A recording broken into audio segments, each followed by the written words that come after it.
plus qu'une question de jours.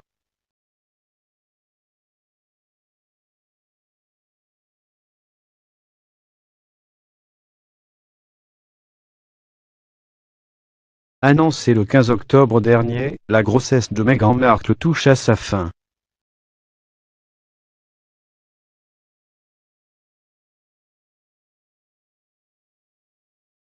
À 37 ans, l'épouse du prince Harry va accoucher de leur premier enfant d'ici la fin de ce mois d'avril.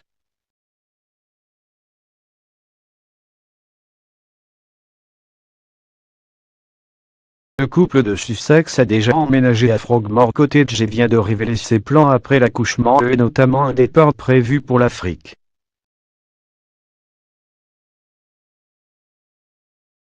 Le bébé n'est pas encore né qu'on sait déjà où il fera ses premiers pas et ce ne sera pas à Frogmore Cottage, où ils viennent tout juste de s'installer, mais en Afrique. L'annonce n'a pas encore été officialisée, mais le très sérieux Sunday Times vient de révéler que l'affaire était très sérieusement engagée. Meghan Markle et le prince Harry vont rejoindre le continent africain à partir de 2020.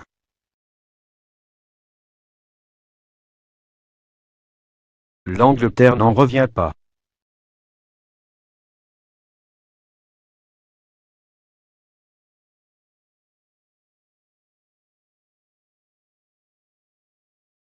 Et pourtant, tout a bien été pesé par Buckingham.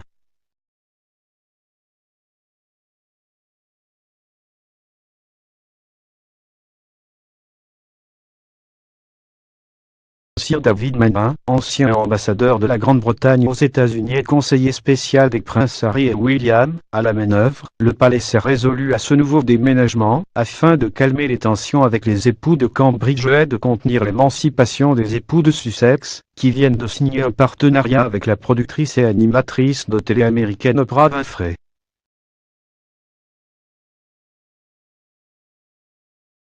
Lord Jett, ancien secrétaire privé de Sa Majesté et président du Keank Mondial Trust, est également impliqué dans ce plan.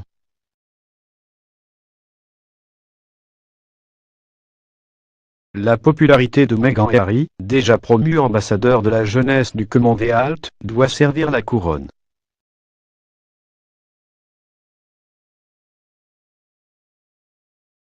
À plus de 37 ans, Meghan Markle attend son premier enfant.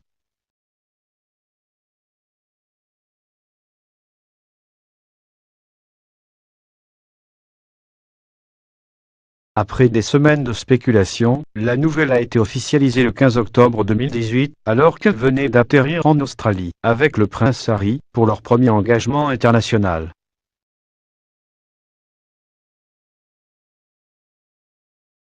Jusqu'au bout, la future maman a enfin entamé son congé maternité, le 11 mars dernier. Le compte à rebours a commencé, tout est presque prêt.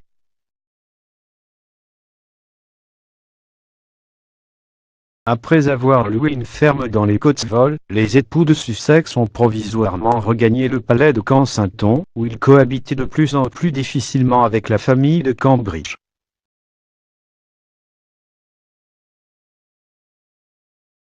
4 avril 2019, la nouvelle a été officialisée. Ils ont enfin investi Frogmore Cottage, demeure située près du château de Windsor et rénovée de fond en comble selon leur desiderata.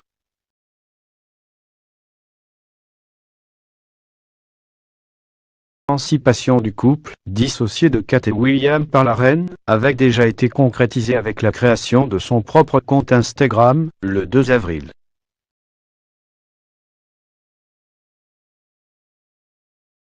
De son propre aveu, la duchesse de Sussex doit en effet accoucher avant la fin du mois d'avril.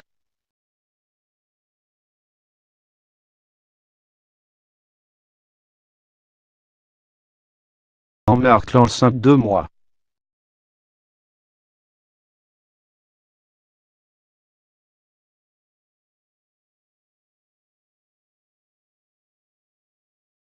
C'est donc le temps qu'il aura fallu à l'ex-héroïne de la série Suis, devenue duchesse de Sussex le jour de son mariage avec Harry le 19 mai 2018, pour tomber enceinte.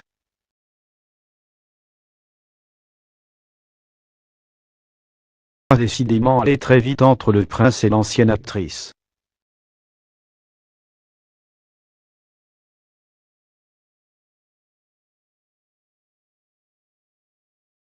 Habituée aux auditions et aux interviews, durant lesquelles il faut briller, Meghan Markle aura su battre les cartes de la destinée.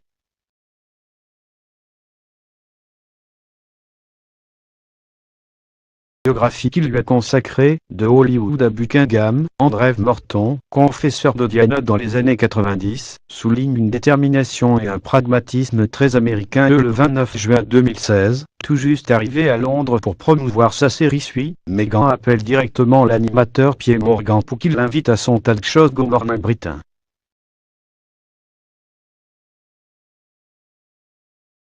Avoir encouragé son ami Serena Williams à Wimbledon, elle lui donne rendez-vous dans un pub du quartier de Kensington pour faire plus ample connaissance.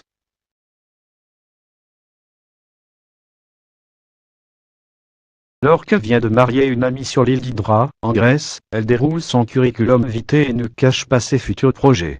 Elle aura bientôt 35 ans. Elle a été mariée avec un producteur de cinéma, Trevor Angelson, de 2011 à 2013. Elle vient de rompre avec un chef cuisinier, Cory Liciello, mais elle ne désespère pas de trouver un homme fiable. Le lendemain, alors qu'elle rapporte leurs échanges à son amie Violet Van Westenhol, directrice des relations presse de la maison Ralph Lauren et fille d'un baron proche du prince Charles, celle-ci lui propose un blind date avec le prince Harry.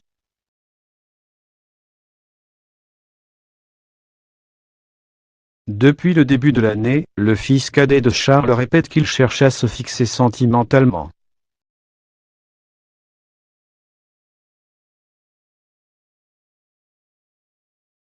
En mai, alors qu'il assurait la promotion de ses Invictus Games, en Floride, il a même confié au Sunday Times. Pour le moment, je suis concentré sur mon travail, mais si quelqu'un se glissait dans ma vie, ce serait absolument fantastique.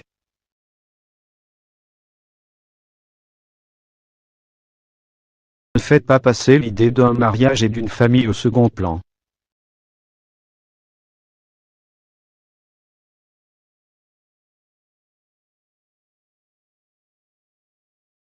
Juste pas eu le temps, ni les occasions de m'y consacrer. En ce début juillet 2016, le prince est prêt.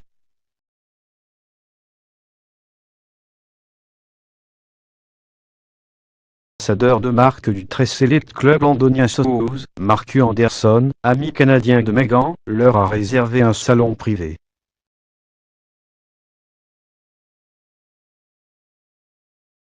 À la fin de la soirée, commencée avec quelques appréhensions, la jeune femme a la confirmation qu'elle a rencontré un gentleman.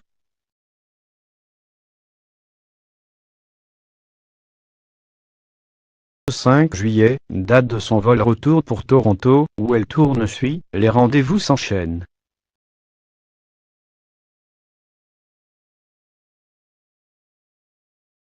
Étourdie, l'actrice poste des xures sur son compte Instagram.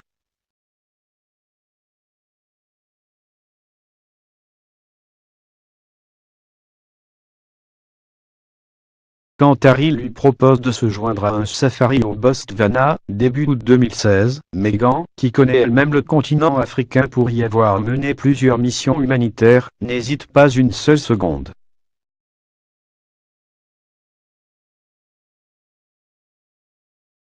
Les discussions gagnent en profondeur, les gestes deviennent encore plus tendres.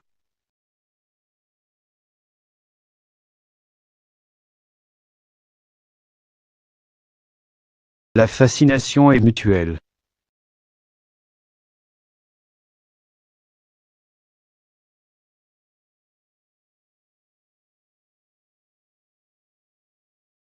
Le 8 novembre, le palais de Kensington confirme leur relation et enjoint les commentateurs à faire preuve de décence.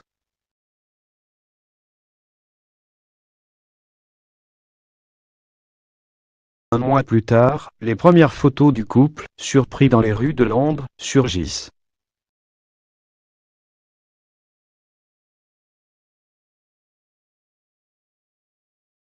Le couple s'accommode de cette curiosité et de sa relation longue distance.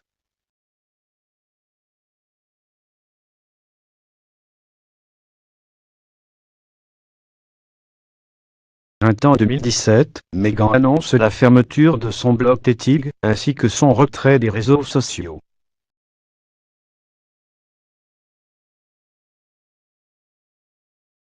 Elle apparaît parmi les supporters du prince, alors qu'il dispute un match de polo à Ascot, mais le rejoint beaucoup plus discrètement au dîner de mariage de Pippa Middleton et James McTev.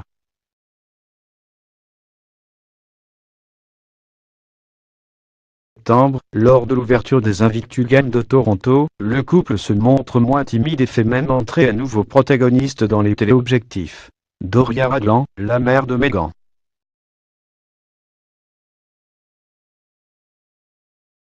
Que l'affaire est devenue plus que sérieuse.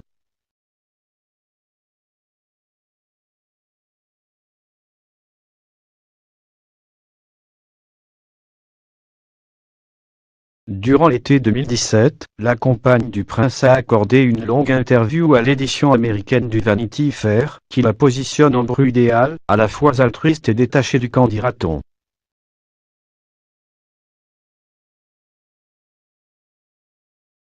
C'est inestimable, quand on prétend au genre d'altesse royale.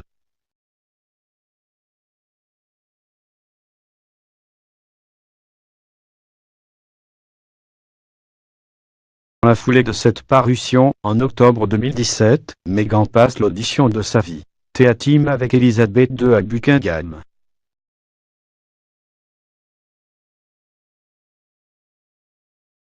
C'est un succès.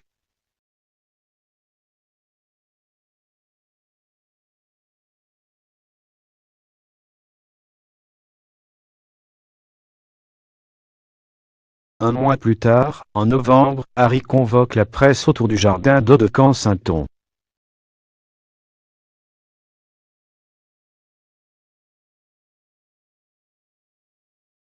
Couple annonce ses fiançailles.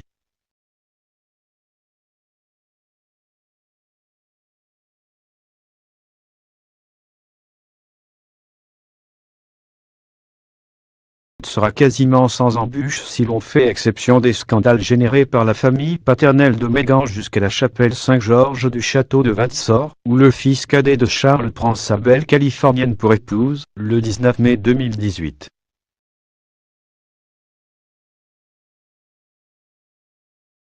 Sera le prénom et le titre de l'enfant des époux de Sussex.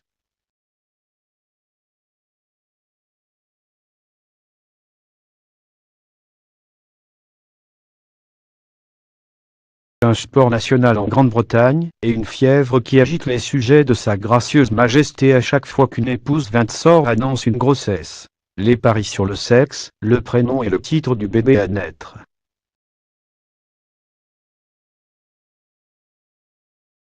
Pas peu fier d'avoir deviné qu'un heureux événement serait annoncé au tout début de l'automne 2018, les Buck McKemmies, dans le cas d'une fille, sur les prénoms Victoria, Alice, Elizabeth et même Diana.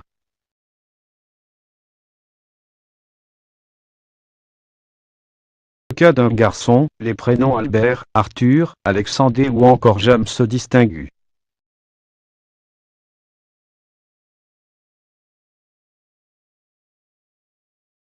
Certains sont convaincus que la duchesse accouchera de jumeaux.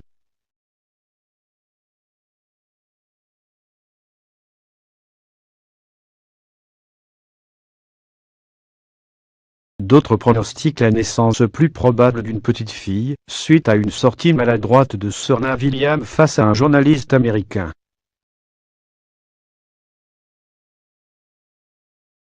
Assurant vouloir garder la surprise pour eux-mêmes, les époux de Sussex n'ont toujours pas communiqué sur le sexe de leur enfant.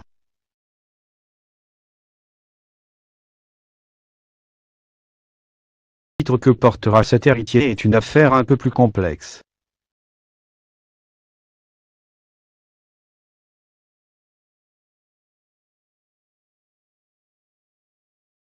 Au Royaume-Uni, depuis 1917, seuls les enfants d'un monarque sont désignés prince ou princesse.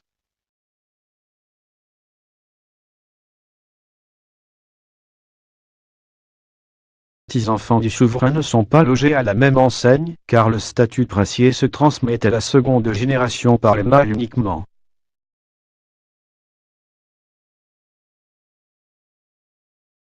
Peter et Zara, les deux enfants de la princesse Anne, fille d'Elizabeth II, n'étaient ni prince, ni princesse à leur naissance.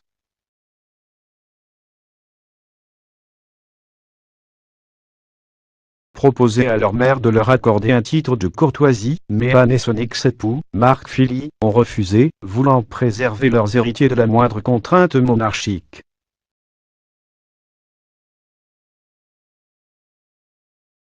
Je suis très heureuse que mes parents nous aient permis de grandir avec la possibilité de réaliser nos propres choix, a reconnu Zara Philly, médaillée d'argent du concours complet d'équitation aux Jeux Olympiques de Londres, en 2012.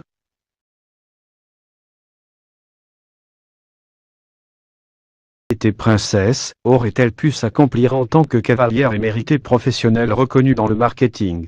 Pas si sûr.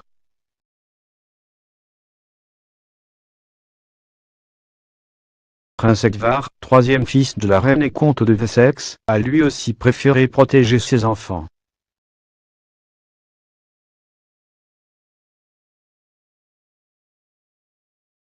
Si, son fils James et sa fille Louise ne sont pas désignés prince et princesse, mais vicomte et la dit eux.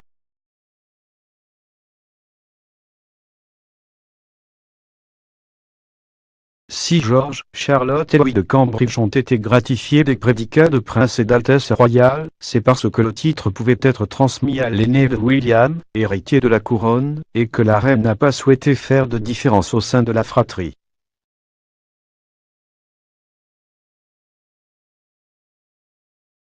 Ce ne sera pas forcément de même pour les enfants de Meghan et d'Harry, cadets de Charles actuellement 6e dans l'ordre de succession au trône.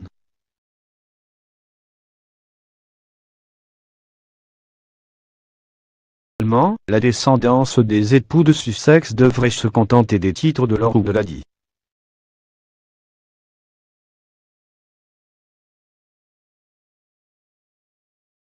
De plus, seul un fils aîné pourra hériter de leur duché, celui-ci n'étant pas transmissible à une fille.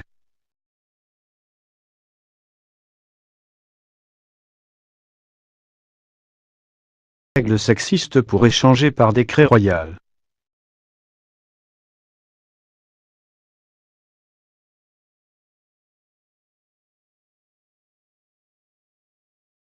Question des titres est en fait dépendante du bon vouloir d'Elizabeth Ely, qui n'ignore pas non plus combien le titre de prince a pu peser sur les épaules d'Harry. Devenu roi, Charles pourrait lui aussi contourner les us. Royal, affaire à suivre.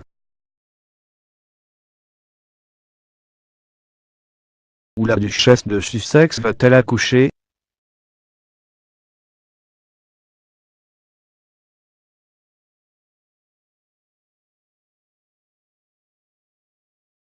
Californienne de naissance, mais membre de la famille royale et citoyenne britannique, depuis son mariage avec Harry, Meghan Markle devait accoucher au St Mary Hospital de Londres.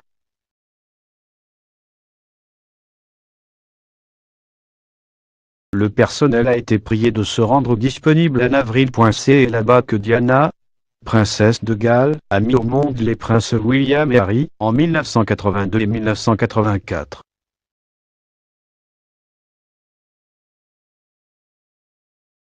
L'établissement a également été choisi par Kate Middleton, duchesse de Cambridge, pour la naissance de ses enfants George, Charlotte et Louis, en 2013, 2015 et 2018.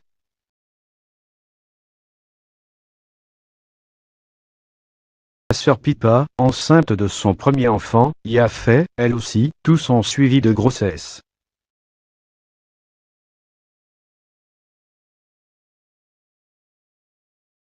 Le principal avantage de l'établissement. Une aile privée, la Lindovin, qui permet aux futures mamans d'entamer leur travail dans la plus grande discrétion et avec l'aide d'une vingtaine de personnes, docteurs, sages-femmes, infirmiers.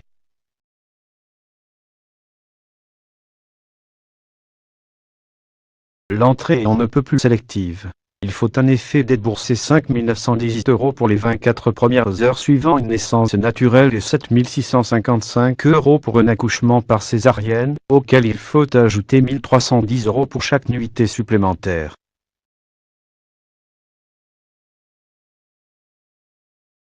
Qu'aux dernières nouvelles, Meghan accoucherait plus probablement du côté de Frogmore Cottage.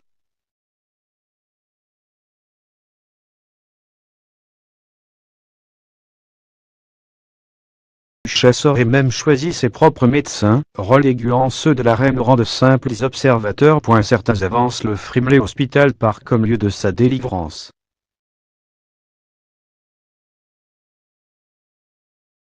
Mais d'autres n'excluent pas un accouchement à domicile. Plus sûr. La future maman ne suivra pas l'exemple de Kate, qui avait posé avec ses enfants quelques heures après avoir accouché. Ce 11 avril, un communiqué royal, immédiatement relayé par la presse britannique, a expliqué que la duchesse poserait avec son bébé mais 2 jours après l'avoir mis au monde. Le couple de Sussex souhaite d'abord vivre ce grand moment privé, à l'écart de l'agitation.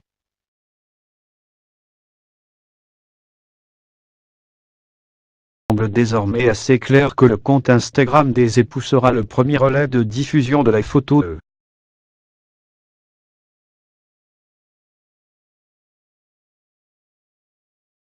L'imminence de la naissance du Royal Baby renvoie naturellement à la prochaine installation de Doria Ragland, la mère de Meghan, en Grande-Bretagne.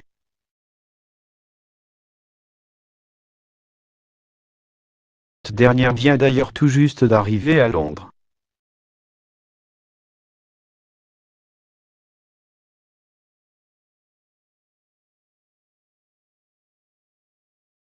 De la duchesse pour le lancement du livre Tojecté. Our Community Cookbook, au palais de Kensington, en septembre 2018, l'ex-professeur de yoga a fait savoir, dès l'officialisation de la grossesse, qu'elle était très heureuse de cette adorable nouvelle et qu'elle se réjouissait de l'arrivée de son premier petit enfant.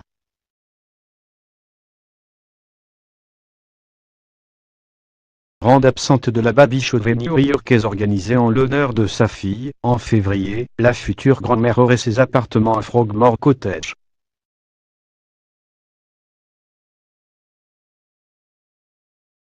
Compterait sur elle plutôt que sur une nounou pour l'aider à élever son enfant, durant son congé maternité déjà comparé au tout premier de Kate Middleton.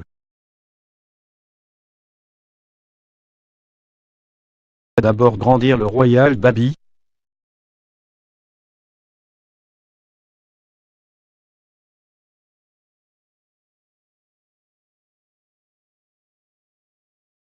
Après avoir songé à les envoyer au Canada ou en Nouvelle-Zélande, les hommes de Sa Majesté auraient opté pour le continent africain pour de multiples raisons. Harry y est très attaché depuis l'adolescence. C'est en effet là-bas qu'il était parti faire le deuil de sa mère Lady Diana, avec le prince Charles et son frère aîné William, à l'automne 1997.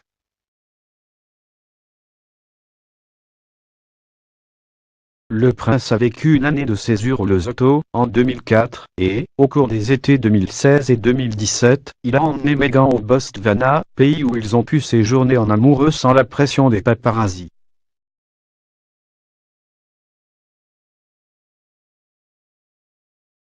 La présence des époux de Sussex en Afrique devrait assurer à la Grande-Bretagne des partenariats économiques, alors que le risque d'isolationnisme n'a jamais été aussi fort avec le Brexit.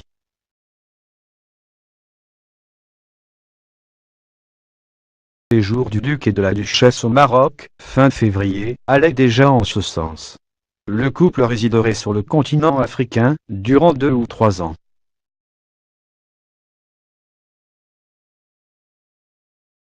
Courtisan rappelle que la reine et le prince Philippe avaient eux-mêmes résidé sur l'île de Malte, pendant 2 ans, à la fin des années 40.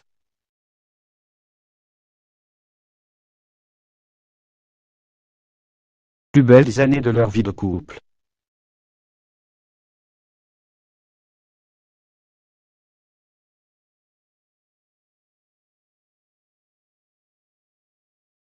Ce déménagement évoque également l'exil d'Edward Everly Simpson aux Bahamas durant la Seconde Guerre mondiale.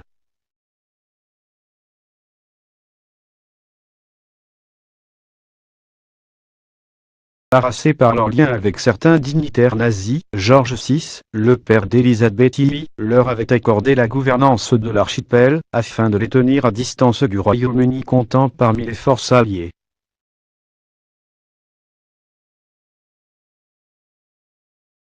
Spectre de Valley n'est jamais bien loin de Meghan.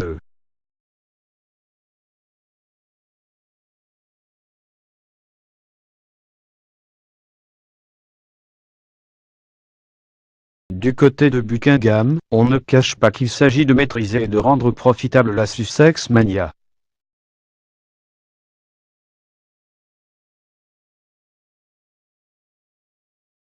À planifier le financement et la sécurité du couple, qui a déjà coûté aux contribuables britanniques.